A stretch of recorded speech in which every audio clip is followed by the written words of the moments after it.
This is Sparta!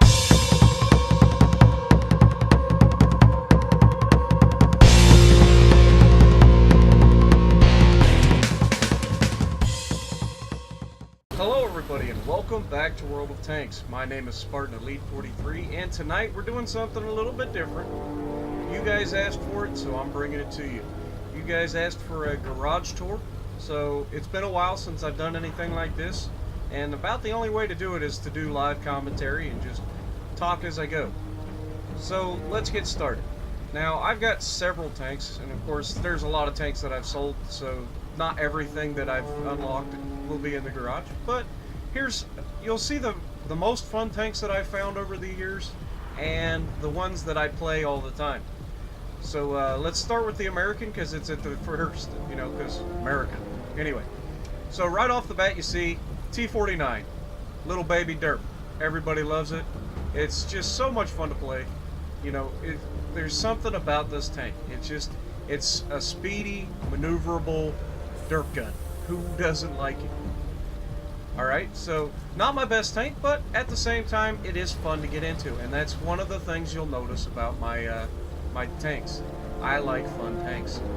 Alright, right next to it, as you can see, one of the few premium tanks that I actually own, and I've got it single marked, the gorgeous T26E4 Super Pershing. Very, very good premium tank, very easy to learn how to play, great for beginners. If you want to find a premium tank, you've got a little bit of money to spend and you want to get an easy premium tank to make money in, the T26E4 is a pretty good one. Plus, I believe it's always on sale in the garage, or in the tech tree, so you can always buy this beast. It's a gorgeous tank, good 90 mil gun. You do tend to need to use quite a bit of premium ammo, which can cut into your silver earning, but usually you make plenty. Now moving on, my little tier 10 medium American, the M48 Patton. Another gorgeous tank.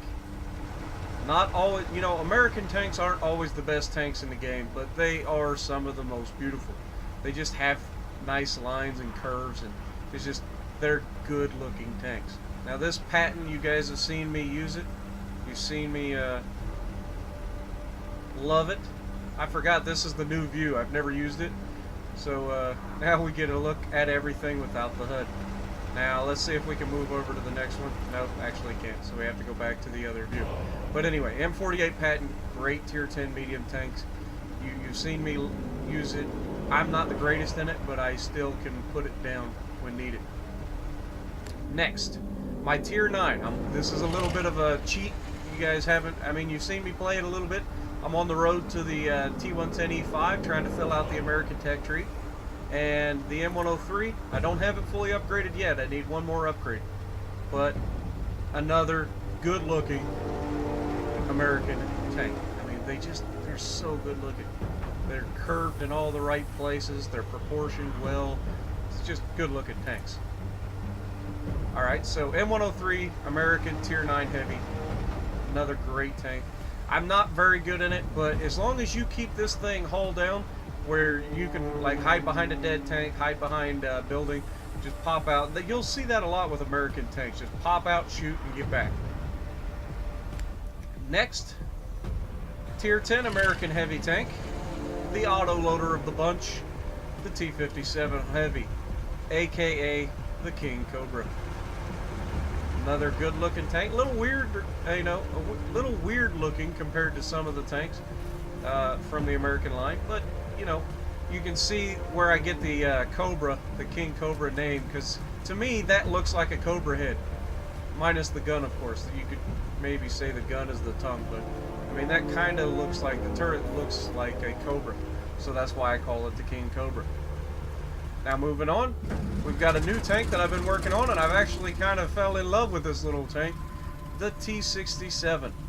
Now the T67 is the tier 5 turreted tank destroyer. Well, I guess its predecessor, or its other counterpart, would be the turreted M10 Wolverine, but it's an absolute monster of a tank. This thing has the mobility, and with that rapid fire 76mm gun, it's just a great tank. Now it can't hit, it cannot take a hit. The Wolverine can take a hit. This thing cannot. So keep that in mind if you want to go down the E4 line. All right, and that's the other little surprise that I've got for you guys. I'm going down the E4 line. You can see where I'm at with that. The next one will be the Hellcat, and that's going to be fun when I get there. But the next tank in our arsenal, everybody knows it as the Sloth, the T110E3. Another tank that I've got a single mark of excellence on. I'm not one for getting marks of excellence. I don't actually try. So anything you see I've got marks of excellence on, it's something that's happened. With the exception of the M55, where I tried my butt off, you know, to get the 2 marks of excellence. But the T110E3, not the best looking tank in the world, but it is extremely effective. It's low to the ground, minimizing its visibility at range. It's got amazing frontal armor, but it's slow as crap. And that 155mm cannon right there with a single star on it is absolutely deadly. Alright, so T110E3, aka the Boomerang. And next, we've got another premium tank, the Tier 3 American Sexton 1. The Sexton 1 is built on the chassis of an M3 Lee, so that's why it looks familiar. But imagine an M3 Lee chassis with a really good arty gun that's rapid fire, accurate, and deadly at Tier 3, plus the armor of an M3 Lee at Tier 3 instead of Tier 4. It turns out to be a pretty nasty combo. So Sexton 1 definitely is a great buy if you get a chance. And now my baby, the M55 Tornado. You guys know her, you guys love her. She's dished out many a paddlings. She's been through the mud, the guts, the gore, and she's come out on top most of the time. This is by far my favorite vehicle in the game. You guys know it. Now, I haven't been playing her a lot lately because this last patch really screwed her up, but she's still my baby. So, M55 Tornado, you will always have a special place in my heart. Now, the granddaddy of them all, the largest gun in the game, the T92. The T92. What can you say about the T92? Well, she's not pretty. She's not mobile. She is American in every sense of the mean. She's got the biggest of them all. And look at the size of the star. This would be a tank that I need to get 3 marked just to have those stars on there. Look how big that star is. That star is like the size of a chaffee right there. Alright. And is that not the, you know, the quintessential thing to have on the side of a T92? 240mm howitzer, you know, welcome to hell. That's exactly what every shell says coming out of this thing. So, I believe that may be the end of the American line, so moving on. We've got a new star in the garage, the Chromewell Beast of a tank. Fast, maneuverable, decent gun, not the most accurate, but decent gun, and just an absolute monster on the battlefield. This thing, so fast it needs a spoiler that they stole off of a Honda Civic. I mean, seriously. Fast. Then we have Battle Axe. You guys have seen it. So big you can't even get to the end of the gun. A little bit of worse for the wear. I mean, you see she's been through the grime. She's got her fenders dented in. But Battle Axe, always reliable, always hits hard, always makes people cry. And with that camo, it looks pretty good if you ask me. Next, the Conqueror gun carriage. Tier 10 British artillery at its finest.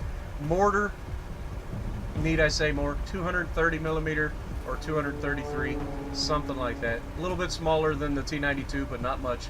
Lot shorter barrel, amazing gun arc, shorter range, and terrible accuracy. But if you hit something, or if you hit near something, they're going to know about it.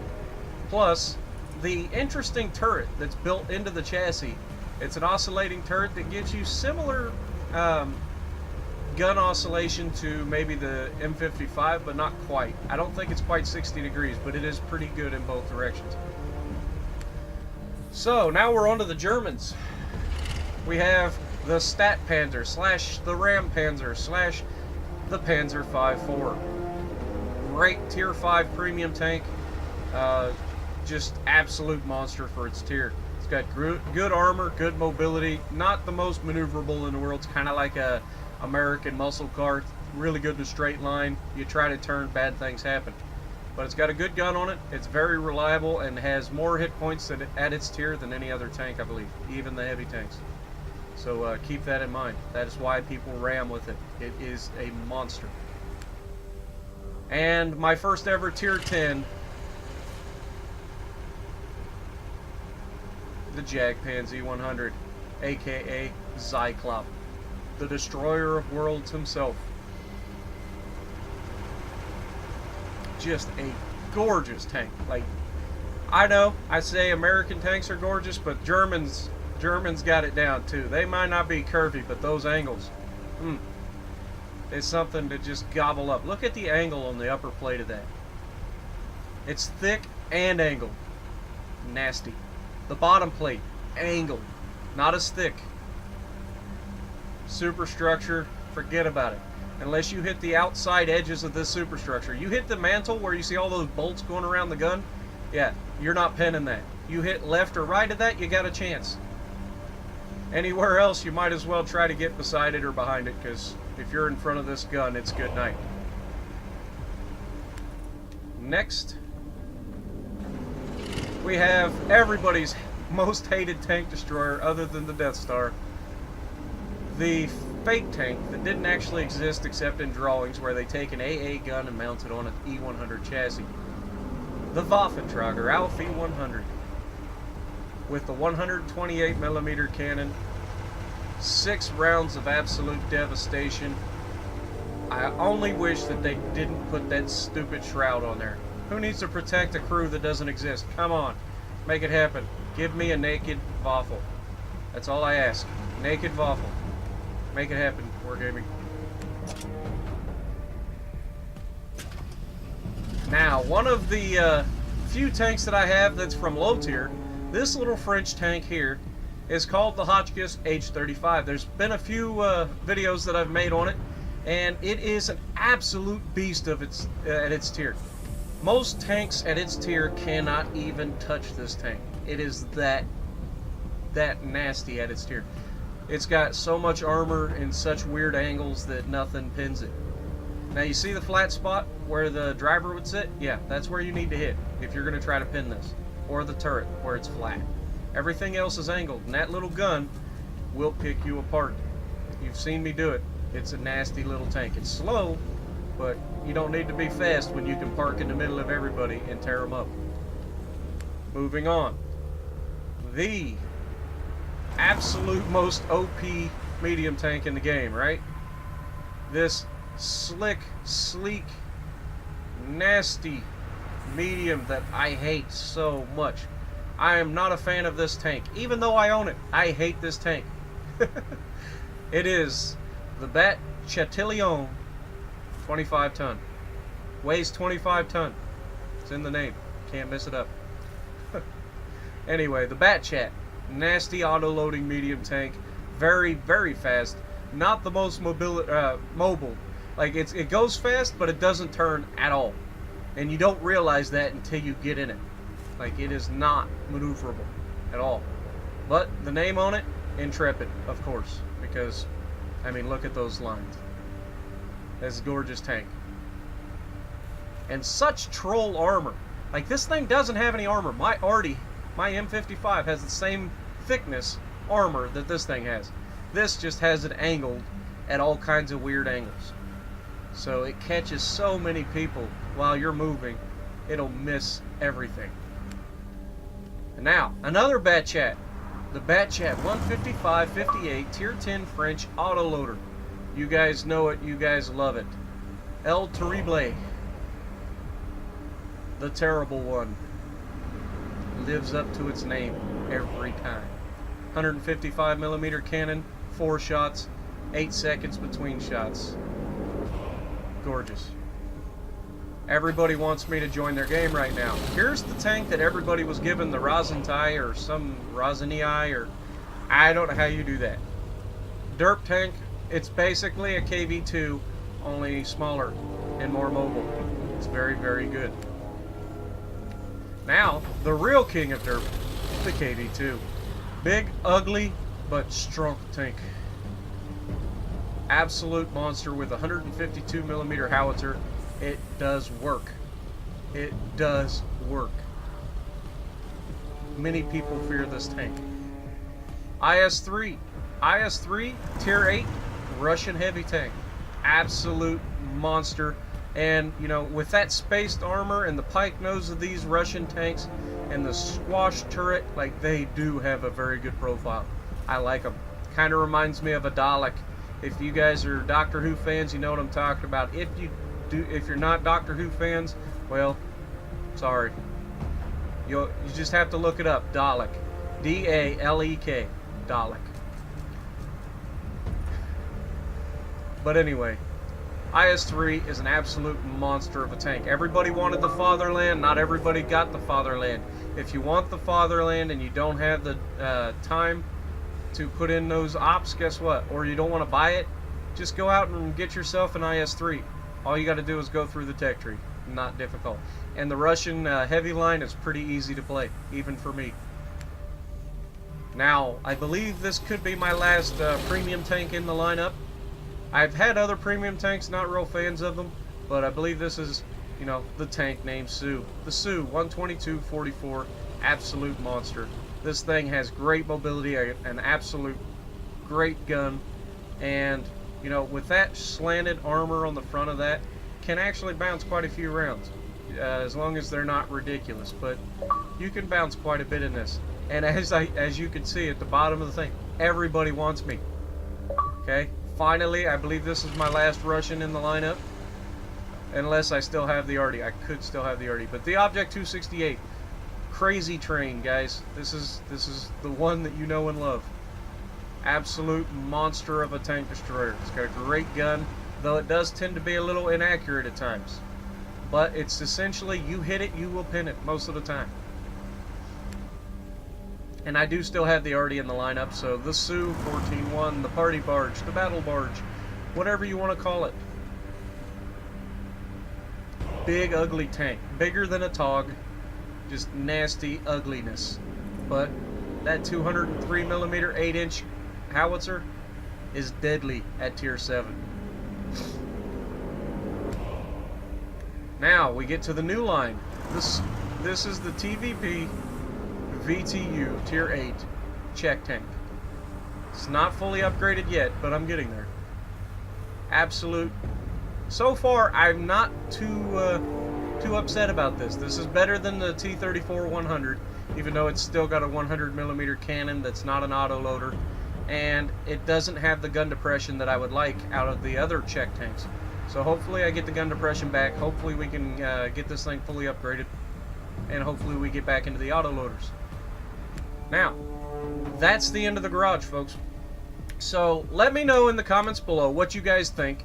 If there's a specific tank that you would like out of the ones that are in my garage right now, that you would like to know some more information on, put it in the comments. Let me know. I generally try to answer back in the comments within a 24-hour period. I can't always get it right away. So if you like what I'm doing, punch that like button, leave a comment below, subscribe to the channel if you haven't already, and as always, I will see you in the next video.